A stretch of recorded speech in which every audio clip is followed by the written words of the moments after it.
Hey guys, what's up? It's been a week and I feel like it's been a year. Anyways, I miss you all and welcome back to my YouTube channel. So, I don't know if you've been seeing the trend. Univen is currently doing its FYB week, and that means like the present graduating students and having their last week of activity in school, and so some people will be going out. So there've been activities like Cultural Day, Costume Day. I think you must have seen some of them on popular Nigerian blogs, but that's fine. Anyways, it's been making me have a lot of reminisce because the next set is going to be us, and it means I'm going to be graduating from school and I'm going to be having to face the outside life. And honestly, I'm scared. I've just been truthful. I'm scared. It has me being anxious for nothing because in no minute, right, we're going to be out of this school, and what next? NYC, what next? Probably one or two life decisions. What next? You know, as ladies, our time is very limited, and what they are start telling you about marriages, and after marriage, what next? Children. Before you know, you are sitting down with small children and telling them when about your age mate. Honestly, I feel like it's happening all too fast. And I think I'm the least person that is so anticipated about graduating because life outside is scary, especially with people always putting it there that oh, life is not always what you expect it to be and all of it. Anyways, the main reason for this video is this: in as much as I don't want to admit it, but life is actually really going forward, and in no time, I'm going to be what? Probably 30. And I already have two children, and someone is calling me, Maham, please, your child this, your child this. Or one person telling Mom, I forgot my homework at home. Or something like that. I'm still a baby, and I really want to remain like this for the next 30 something years. I'm not ready at all. Anyways, so far in these 20 something years of living, right, I think I've been able to create a very fine manual for myself, and it's totally fine if it's not applicable to you, or you probably have an exception. Like I said, it's my manual. It's something I just write out to help me go through life, okay? And I'm just going to share some of them with you because I think I really need to rejuvenate this because life is getting scary, bro. So what? Someone is already telling me, mommy, that's my fiancé, and I'm the mom. I mean, when was I a child yesterday? Anyways, there are about 20 of them, and I tend to add more to it as time goes on, but then I don't want it to cost 30 because I want to write new ones when I'm 30. Yeah. Anyway, let's just get started with this. So the first one here is number one says, no matter how close people will go. I don't know why I read that. You know, everything here, right, has a real life experience before I write them down. I probably learned them from one or two life experiences, okay? So, the number one says, no matter how close people will go. And I think I wrote this when I realized that I had another best friend. Because I mean, I met my foreign best friend in school here, in university here, and I used to have a best friend back at home before I came to school. But then right now we just see each other on WhatsApp status and say hi. It's not like we have bad vibes of anything, no, Paul. It's just that life evolved and we just evolved with it. It's not like they don't really have to do you bad. People naturally just have to adapt to the situation, and it's totally fine if you're not in it, okay? And the fun thing is that even the best friend that made me realize that we are not really so close right now. I mean, we just see each other once in a while and hey, what's up, how's it been, and then we don't talk again for the next how long, I don't even know. So the next one here is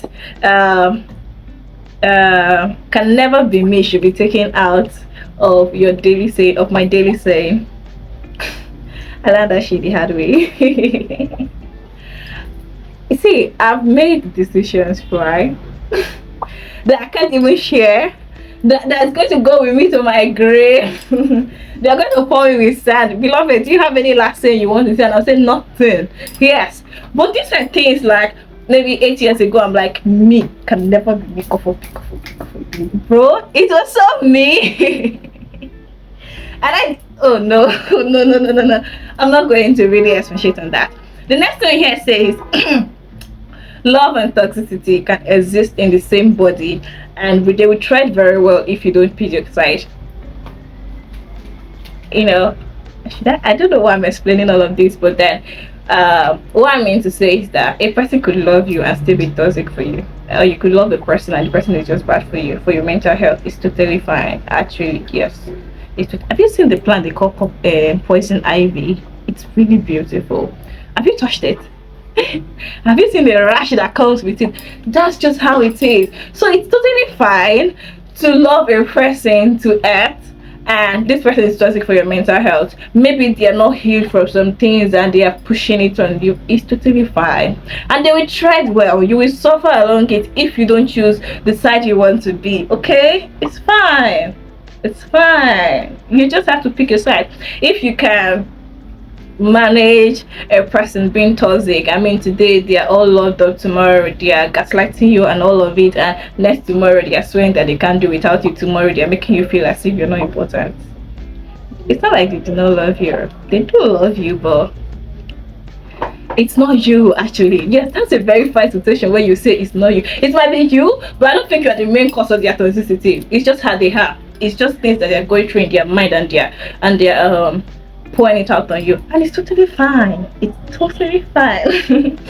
Another one here says, that's number 4. It says, our parents went heroes. They did what had to be done. I don't think I need to explain that. I think we're all growing up right now. We are seeing things from our parents' point of view, and we are realizing, okay, maybe as a child that was rosary, but then they had to cut it off, and now we're seeing reasons for that. Okay. And number 5 says, don't live life planning for the future that you missed to dance to the rhythm of the present. You know why I said that? Because most of us are so much invested in our future. I mean, where do we see ourselves in the next 10 years? We see ourselves, well, in one private island with kids and stuff like that. We're living very luxurious life, right? We have so much planning ourselves that we don't even see the fun of this moment. I mean, you're always caught up in work. Why? Because you're saving for your future. You're saving so much for your future that you don't even know if you're in it, and then you're forgetting to live this present life that we are in, bro. I mean, beloved, since it's my own dictionary, I mean, it's my own manual, I should be saying it to myself, right? No, I'm going to have fun. In fact, at some point, right, I feel like there got to a time in my life that I didn't know how to. I used to tell myself I would live in the present, but there's equal bad side and good side about living in the present, because you're living in the present forgetting that, oh, there could be an ulterior motive to this and all of it. But then just know how to balance them, know how to live in the present and still plan for the future. Okay, this one here says, do your people will adapt, it takes just time. Do you people all remember when Regina got married to her husband, right? And everybody's like, hey, this one. Have you been seeing the correct comments on her post? And people are like, oh, she's so respectful. I like the way she carries herself. And all of you were bashing her. See, people will adopt eventually in this life. Just do you. As far as it makes you happy, right? And as far as you feel like this is the right thing, and then you can face whatever consequences that come with it, please do you. Human beings, we adopt. Even me, I will adopt. I will adopt to what? I don't know. I will adopt to my friends being gay. I will adopt to what? I will adopt to life naturally, because what? At the end of the day, we spend so much of our time trying to say, oh, what will people think of me? The person that you're even asking what he thinks of you does not go. You're not the thing on the person's mind by the time they lay their head on their pillow to sleep at night. You're not even number 97 on the list, and then you're bothering your own life about what people will feel if you live life the way you want to live it. Really? No, don't do that. Don't do that. I mean, it's for me, but don't do that. Sorry, I'm seeing myself as the third person in all of this. And then number 7 says love is never enough. It's not. Let me just tell you my quick theory in my head about love, right? It's like craving egusi soup. Do I say because I want to eat egusi soup now, and I just go and buy egusi and put egusi inside water and start eating it and start drinking it? No. I need what? I need gas to cook it. I need water. I need spices. I need proteins inside, right? That's just how love is. That's how I see love. You cannot just love me. What happened to understanding? Those are spices. What happened to care? What happened to kindness? What happened to communication? What happened to, I mean, all of these things. Love, you see, it's okay for you to love a person and not act on it. You know, right? It's very okay. I mean, it's totally normal for you to love a person and not act on it. And it's totally normal to love someone, but in your own point of view, not from their point of view. I mean, you know that this is how you know how best to love a person, but does it apply to them? Love is never enough. You have to just sacrifices. It's another very important. I feel like sacrifices, understanding, and trust. They're like palm oil, spice, and protein. Every other thing is what FEC. But then those things are very important in egusi soup, so as it is in love. Number 8 says, no matter how extroverted you are, find solace for the inner child. I was saying something on Twitter where someone said, in how many years from now we're just going to sit down if we don't make the right decisions now? And what do we even have? What have we gained all these years? Just pictures, and most of the pictures, we don't even talk to most of the people in it anymore. Most of them have moved on with their life, or most of them are still even with us, but then they pursued life at their own time, right? But you, what were you doing? You are partying. I mean, at the end of the day, right, we should be able to have time for our personal self and enjoy our own company. I know. In as much as we want to have fun, we need to find fun in ourselves, because if we don't find fun in ourselves, right, every other thing we'll be doing is, it's just for camouflage. Actually, it doesn't really go in, because what? Because it's just like trying to treat an injury without treating the cause of it. It will come back again. So that's that for that. And number 9, find your own religion. I don't want to sound too religious or too whatever, but I feel like some of us are actually, for example, now I feel like some of us are Muslims because we were born into a Muslim home. It's not like you had this personal conviction in your soul. I mean, it's not like if you came to this life, right, and you didn't have an idea of what religion you're going to be born to, right? It's not like you pick Islam, or it's not like you pick Christianity. Some of you are just, I mean, you're a Christian because you're born into a Christian home. You don't really know God for yourself. I mean, you people are very Christianity as a government level. At least when they say what religion, Christian, how do you able to put it? Christian, Islam, or tradition? You just pick Christian. Why? Because your name is what, Johnson or something. Did you really know God for yourself? Did you find God for yourself? Okay, fine. And at the end of the day, you might come to accept your parent religion as the one true religion, but then did you find it for yourself, or is from someone's point of view? Did you? No. I don't know if you did, but if you did, good for you. Number 10 says, restriction breeds respect. There's a thing called over-availability. Do I need to explain that? Do I need to emphasize on that? I feel like it's self-explanatory. When you're too over-available, right? Don't blame people for just overusing you. Because why? Because they don't even know the value of your absence. Why? Because you've always been there. I mean, even in situations where it's very inconvenient for you, right? You don't say, oh, I would have loved to help, but I'm currently disposed or something. No, you just want to inconvenience yourself to please everybody. They don't even know the value of you not being able to there. So what? Nah, don't do that. Don't do that. You're young. Don't do that. You're going to regret it, because sorry, I have cold. Because at the end of the day, ask yourself, if I was in this situation, right, how far would this person go for me? If find an honest answer for yourself, and when you're finding an answer for yourself, don't be trying to make excuses for the person or for yourself. Okay, he would have been there for me, but then his father is busy. Because your father not busy, or he would have been there for me, but then he had other issues with his life. So you did have other issues with his life with your life when you came through for them, right? So no, don't do that to yourself. Sorry, I'm going through a lot with my throat, and it's fine. Number 11 says, the end of a problem is the beginning of another. Just learn to see them as challenges, right? As humans, to the day we die, we'll always have problems. But one good thing I've of course come to learn is seeing all of them as challenges. I mean, today what I mean, as a student, to and I'm bothering. Oh, this not want to kill me with assignments. Oh, I have presentation. Take me for example now. I have presentations. I have 2 presentations to do this week, and I'm not even starting any of them. They look like problems to me, right? At the end of the day, by next year, I'm going to graduate out of this school, and I'm going to be having new problem. Probably I'm going to be serving, and then one copper is one military person is waking me up very early in the morning, and I'm not eating, and I'm shouting, "Oh, these people just want to frustrate my life." And after that, well, I'm done with service, but and I'm working, and one boss is calling me, Miss Beloved, I just submitted the files I sent you. As far as we're living, right, there's always just going to be problems. Just learn to see them as well as challenges. That way, right, you're able to. For me now, I remember one thing I used to do when I was much younger. Right? Do you know this Subway Surf game? Yeah, I used to play it a lot when I was a child. And Temple Run. Most times, right, I have ice cold that I want to beat, right? Sorry, I have ice cold that I want to beat, and I'm anxious that I will not get to it. I will not get to it. Do you know what I used to tell myself silently? Beloved, if you don't do this, we fail. It's not like I'm down beating myself. It's just me saying this as I don't like being called a failure. I don't even like seeing myself as a failure. That sort of beats me down than any other thing, than any other word anybody can say to me. Oh, you're a failure.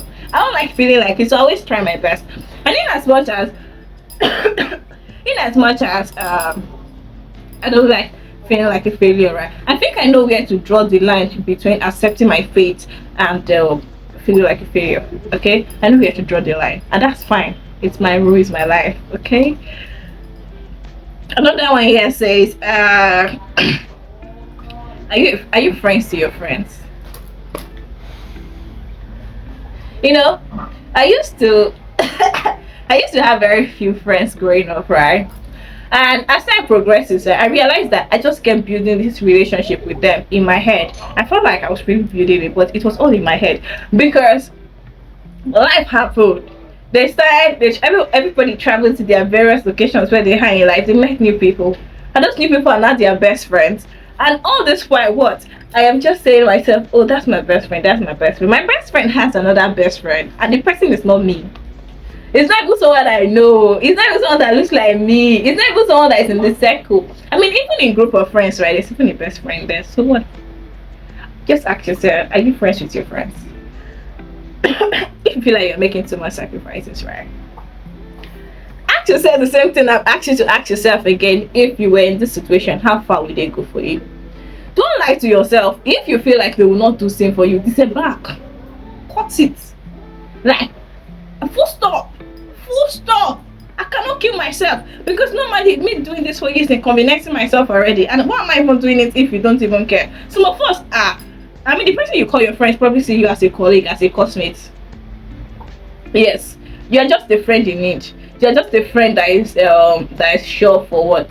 If I need to make my hair, oh, beloved is that friend. So around the time when they want to make their hair, they are being close to you. Why? So that you do it for them for free, and then they'll go. But then, if you really ask them in their subconsciousness, who is your friend? Your name is not even among 1 to 10. But then these are the people that you're carrying in your head. Don't you love yourself? Do you not love that all? Sorry. Then this one says, 13 says, even perfectly planned life don't always go as planned. I don't need to explain that. This life has no manual. I mean, who would I even call my role model? When I was growing up, I used to think, don't worry, I don't want to say my role model because it's currently being criticized by Nigeria, and I don't want anybody to criticize me. Oh, who do I want to call mentor? Okay, scrap that, right? For the fact that you call someone your mentor or your role model, right? And then you just want to live life the way they all lived their life. I mean, you feel like, oh, if you do it exactly the same way they did it, right, you arrive at the same destination they arrived at. That's not true. It's life. You can't, my brother. You can't, because you didn't meet the exact same people they met, You didn't go to the exact same school they went to. Even if you went to the exact same school, you didn't have the same relationship with every other person as they did. Okay, so it's fine for you to take, oh, this was how they did it, right, and then come back and then refashion it to the way that suits you. That way it's even better, because now you're working on your term, but then you have a picture of what you are working towards. Okay, then next one, that's number 14, says no middle sides. Relationship will either make you better or less.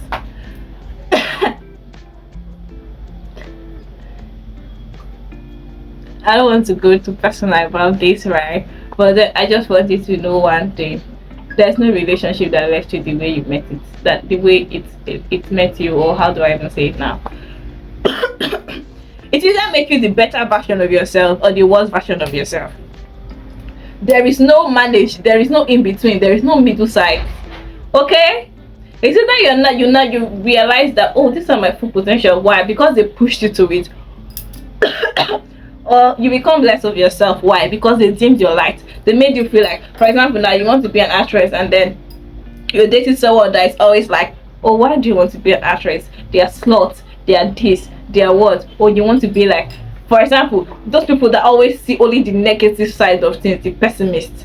I mean, there are a lot of people that are what, pilots, and they are really making, like, they live their life as pilots. They're retired as pilots. Their kids are probably pursuing a career in aviation, right? But no, these people don't see the good part of it. They only see the parts where, oh, you want to become a pilot so that plane will crash in the air, and like that. They're already killing your dreams. They're already killing your visions. They're already killing your ambition. And what? You're slowly falling into it, and then that lifelong passion that you've always planned to be is slowly dying, and then it's in your eyes. Why? Because you feel like, oh, that's my partner, I wish it's the best for me. I mean, it's fine for them to have their opinion, but then what you do with that opinion is what matters at the end of the day. Salvation is personal. I don't even know why I said that. Sorry. So this one says, we don't heal from all the hurt, right? We just learn to live with some of them. You know that saying they used to say, time heals all wounds? It's a lie. If time healed all wounds, right? I don't know if I can raise my leg. I wouldn't have this scar on my leg. Time does not heal all wounds. We just learn to adapt or live with them.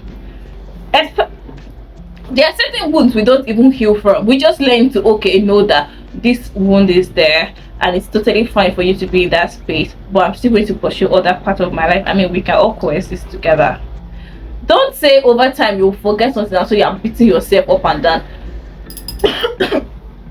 You know why I wrote that thing? I wrote that thing when it got to 3 years my dad passed, and I still felt like I felt. Okay, when it was about a year, I think I was dating someone at that time that said, oh, it's been a year, people have lost all their families, and you lost just a dad, and then you are making it seem like your own life and the rest of it. Get over it, beloved. I mean, or die with him.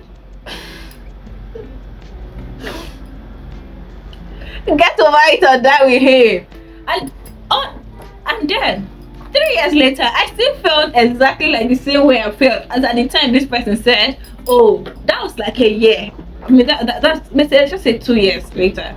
And then I'm still feeling exactly the same way. And, you know, I'm beating myself, oh, maybe it's me that's just dwelling on this thing so much, and the rest of it's a lie.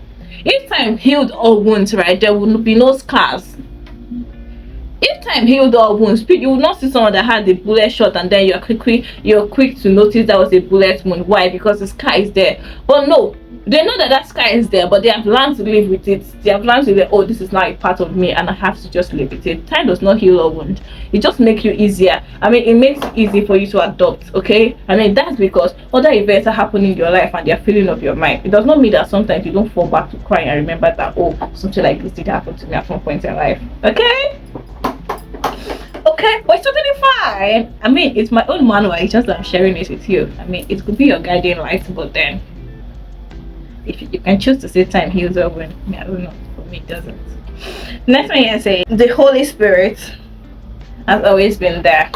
This is for my Christian folks. I don't know what Muslim believes in as their I think the Igbos call it chi, right? For me though, I do feel like everybody has their spirit. I mean, their inner spirit that works with them. They always say that, oh, this is the right thing to do, this is not the right thing. For me, I feel like the gift God gave me for finding Him for myself was the Holy Spirit. I've never felt so accessible to someone as much as the Holy Spirit. I have three very good confidence in this life, and that's my diary. I actually have a diary. Her name is Gladys. It's a book actually.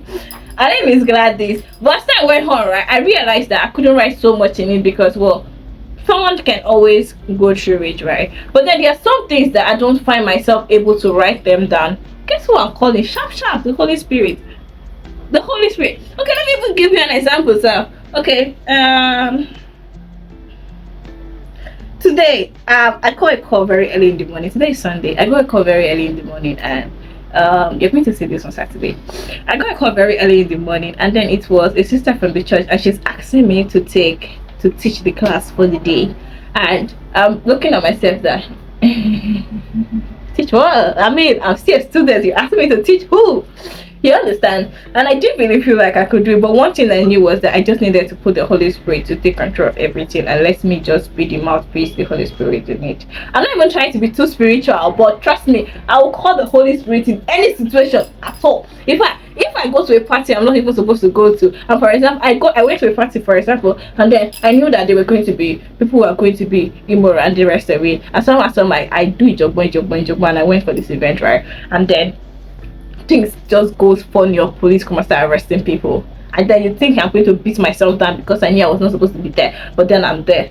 I'm calling the Holy Spirit to find a way to rescue me from this situation, and you know what? It would rescue me. I mean, I cannot go back and say I used to communicate with the Holy Spirit as if it's someone I can see, honestly. I used to communicate with the Holy Spirit as if he's looking at me in the eye, I'm looking at him, and it's only me that can see. That's my special access to him, right? And I'd be like, oh, I'm sorry I did this, but I'm actually grateful that you brought me out of this situation. I mean, it won't happen again. Even if it happens again, I'm apologizing that it won't happen again. It's like that. It's not like I'm abusing the power of the Holy Spirit I have. It's just that I have come to see him as someone that's a friend and knows that I'm human, and it's okay for me to have flaws. That's just how well I've seen the Holy Spirit. Okay? I'll call him in any situation. Any situation at all. Any situation. If I follow, let me not even go deep, but I will call the Holy Spirit in any situation, no matter how messy. Even if I'm in the wrong, I'm going to call the Holy Spirit to help me rectify the situation, or probably make my punishment lesser. It's like that. That's just how close I am with him. And then, this is almost getting finished because we're in number 18. Celebrate and be grateful for the little things. You know, for example, now I saw my results, and maybe I had all A, B, C's, and there was no D or something, and I'm jumping up and down. Hey, I saw my results. I didn't have carryover or something, and then someone is like, why are you shouting so much? Some people had straight A's. Some people had straight B's. Some people had distinctions. What's there? Why are you shouting? Are they there?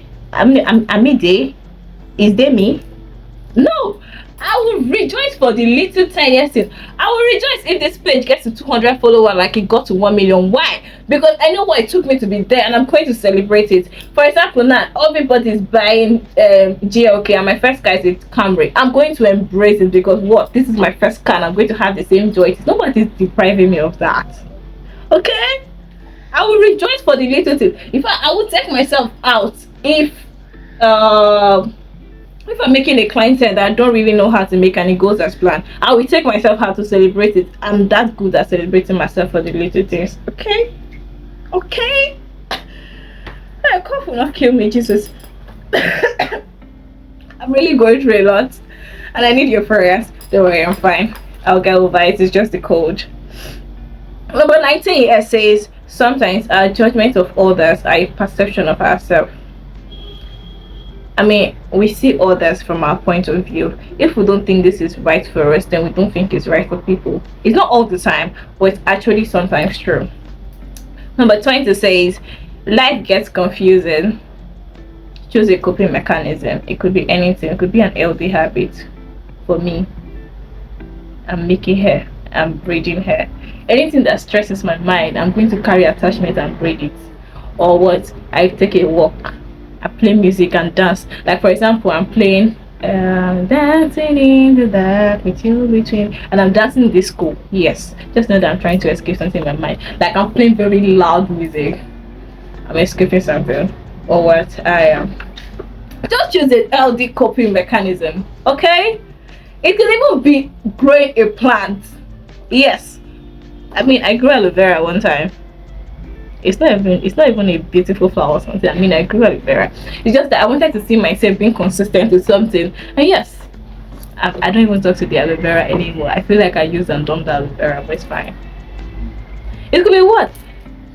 A coping mechanism could be anything actually. It could be playing games or something, but then just as far as it works for you, do it. It could even be getting a pet.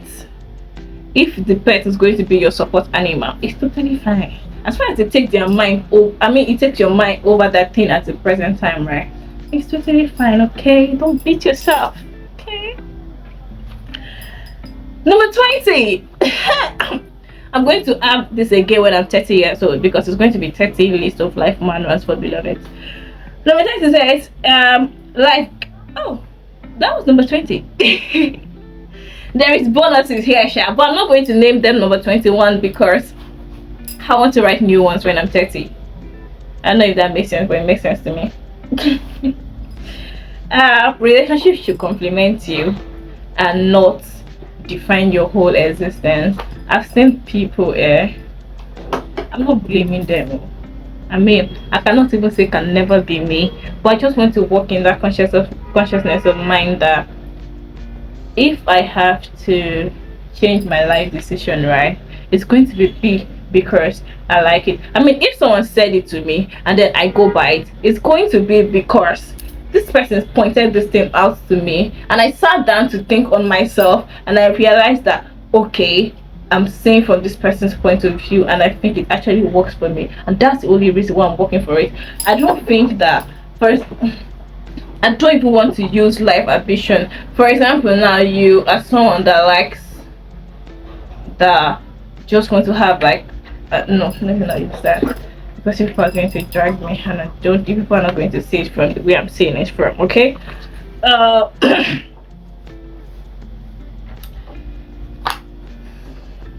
The whole essence of this is find happiness in yourself or find validation in yourself, so that anything any other person does, right, it does not even have to be sexual relationship or boy and girl relationship. It could be relationship with friends and family, right? Humans are allowed to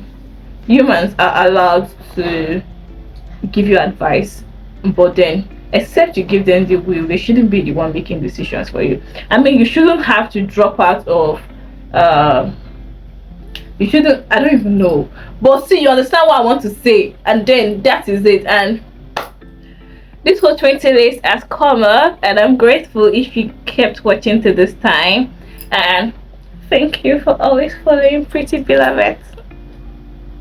Anyways, don't forget to like, subscribe and comment, and I'll see you in my next video. I feel like I'm going to miss people interaction in the comments, but let me know what you think. I'm going to be in the comment section, okay? This was a really nice one. Let me go and treat my cough because